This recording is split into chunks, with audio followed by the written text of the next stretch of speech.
In this module, we will again talk about the purification strategies. As we have discussed that in downstreaming process, the first is depending upon the localization of the product, we use the separation techniques, either the centrifugation or filtration. So there are different choices of centrifugation, either that is batch centrifuge, either that is a continuous centrifugation. And on the other hand, there is filtration techniques. Either we use the simple filtration technique, either we use we can say that rotary vacuum filters, either we use the filter press. There are different filtration techniques are available.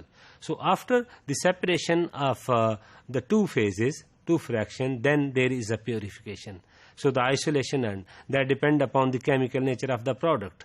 By using some organic solvent recovery method, use of some chromatographic techniques, either we can use the ultra purification steps, ultra filtration steps.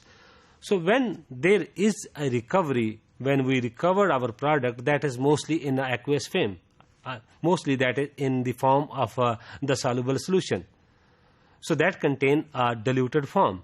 So then the possible way in the recovery and the purification is then in order to get the product in a purified form. So then there is a further step, then is the drying of the product.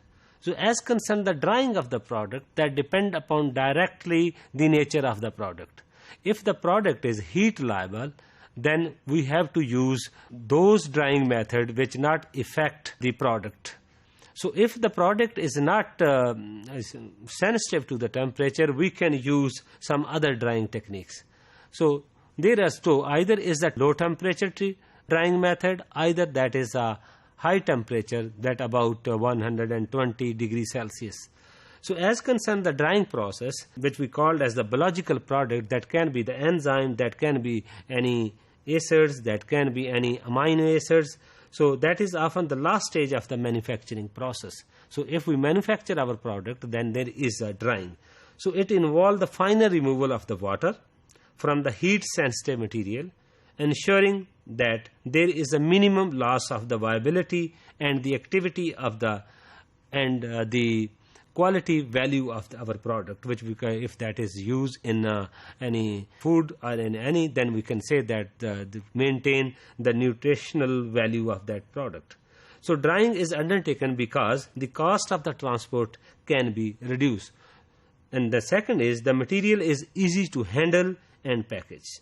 So the material can be stored more conveniently in a dry state, just to increase the shelf life.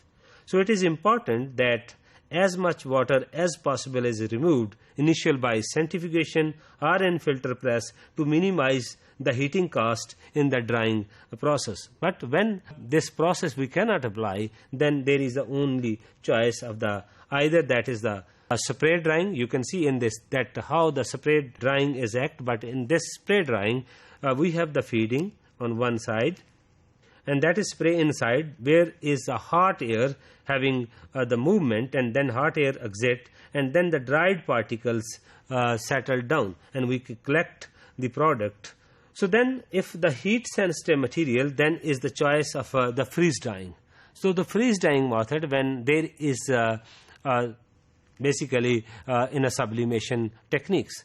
So the first the material is having solidify, and then at a very low vacuum and a very under negative pressure and a very low temperature, then the water has to remove.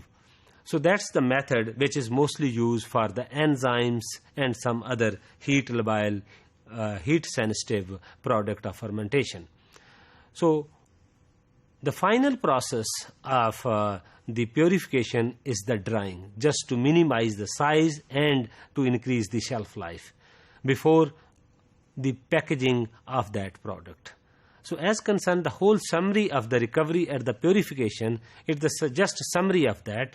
So starting from the process of the separation, then some chemical methods, then lastly come is drying techniques.